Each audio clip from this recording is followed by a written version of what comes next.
बिहार तक के exit poll में अब बात करते हैं खगड़िया जिले के बेलदौर सीट की।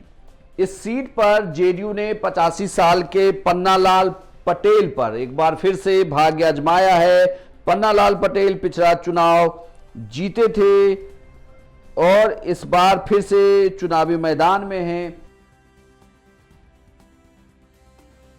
आपको बता दें कि पन्नालाल पटेल 5 बार के विधायक हैं, कुर्मी जाति से आते हैं। इस बार भी जब टिकट की चर्चा हो रही थी तो ये चर्चा थी कि क्या इनका टिकट कट जाएगा, इनकी जगह किसी दूसरे को उतारा जाएगा। लेकिन वो कहते हैं ना कि नीतीश कुमार ने जिन नेताओं पर वीटो पावर का इस्तेमाल किया है उसमें से एक पन्नालाल पटेल भी हैं।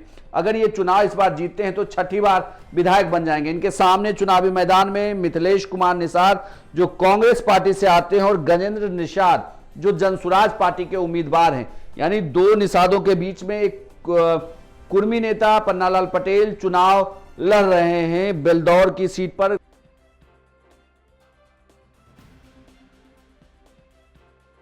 खगड़िया जिले की ये सीट है बेलदौर, जहां पर जेडीयू के सामने जनसुराज और कांग्रेस के उम्मीदवार हैं। अब 2025 का मतदान किस तरीके से हुआ, इस सीट पर भी काफी प्रभाव हुआ है, काफी कांटे की टक्कर हुई है। लेकिन 5 बार के विधायक रहे पन्नालाल पटेल का असर ज्यादा दिखता है इस सीट पर।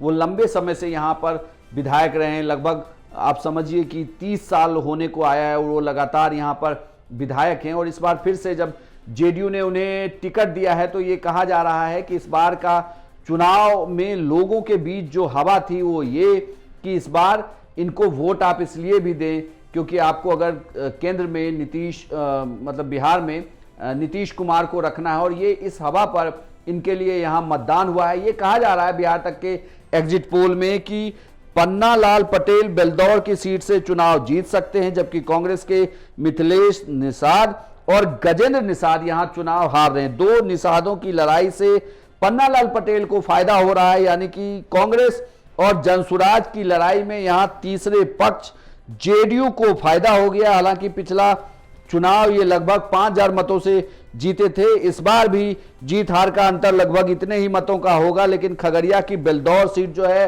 वो जेडीयू के पास ही रह जाएगी। आपको क्या लगता है कि इस सीट से कौन चुनाव जीत रहा है? आपके अनुसार बिहार में 243 सीटों पर हुए चुनाव में किसकी बन रही है सरकार? हमें कमेंट बॉक्स में लिखकर बताएं और साथ ही बिहार के हर एक सीट का एग्जिट पोल आप देख सकते हैं सिर्फ बिहार तक पर। धन्यवाद।